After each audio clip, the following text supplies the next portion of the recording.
My name is Matthew Coffin, and I am a 2015 graduate of Wheeler High School. As an alum celebrating the 5-year anniversary of my graduation, I've come here today to express my sincere desire that this board consider the urgent need to rename my alma mater, the legacy of whose name is antithetical to the inclusive, vibrant, and diverse community that I have found in Wheeler. Wheeler was an absolutely foundational place for me, in large part because of its diverse community. Wheeler is fantastically, wonderfully diverse, with students whose families come from all over the world. At Wheeler, I was able to learn from people whose life experiences and backgrounds differed remarkably from my own.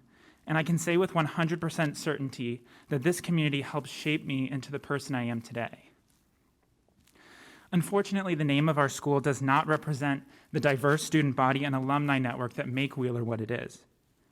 During the height of the civil rights movement, when Black and non-white Americans were risking their lives for their rights, Cobb County chose to name our school after a Confederate general, a man whose legacy represents hate, division, and violence.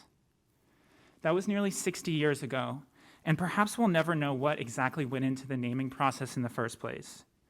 But now that we are aware of our namesake's hateful legacy, it is our obligation to advocate for change. After graduating from Wheeler, I went on to pursue my bachelor's degree at Yale University, and while there, I learned that names matter. At Yale, we faced a similarly difficult situation. One of Yale's residential communities was named after John C. Calhoun, whose pro-slavery advocacy divided America in half. There were students within this community whose very identities would have made them subhuman in Calhoun's eyes. After extensive student advocacy, Yale decided to rename this residential community. I bring up this example because of the lessons that it may offer to us today. The Wheeler community celebrates its diversity. It is what makes us who we are. How can we expect students and alumni to be their authentic selves within our community when we know its namesake waged a war to keep communities like ours from existing? I'm so proud to be a Wheeler alum, and I'm so proud of the Wheeler community and its alumni network, but I am embarrassed by my school's name. And as an alum, I am not alone in this sentiment. Changing the name of our school would bring the alumni community closer together by telling us that our diversity is not something to be embarrassed about, but something to be celebrated. Changing Wheeler's name would allow us to confront our painful past rather than ignoring it. It allows us and the honorable board members to be on the right side of history and to correct past mistakes. I strongly urge this board to reestablish a committee on changing the name, to engage in transparent dialogue with student advocates who are asking for a name change, and to change the name of Wheeler High School. Thank you so much for your time. Hello, my name is Ryan Jackson. I'm a proud alumna of Wheeler's class of 2015.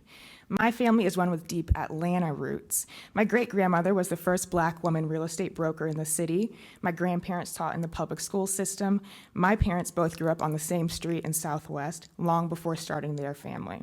Before my birth, when they announced that we were moving to Cobb to be closer to the business that my father purchased over 25 years ago and still runs from Marietta, my family was not only surprised, they were concerned.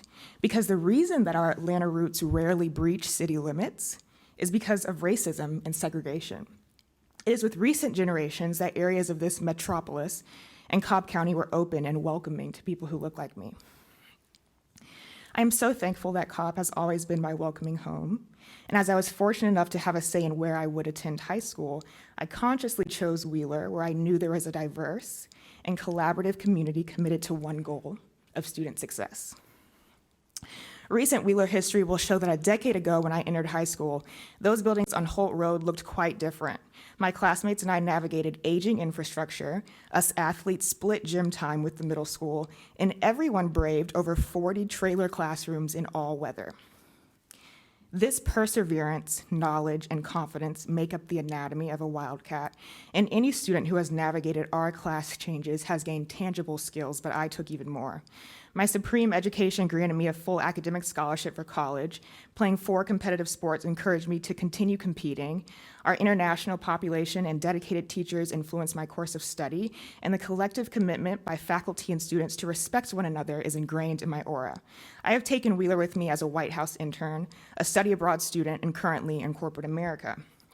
Cobb County is my home, and Wheeler has made me who I am, but it's difficult to speak the latter half of that sentence with pride, given every time the name of my beloved high school is stated, it bears honor to a man who actively worked against my existence.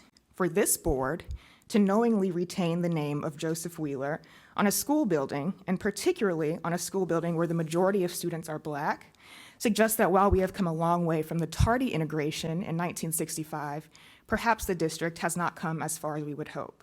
This group of elected leaders should not rest until its students feel affirmed in their county and in their school.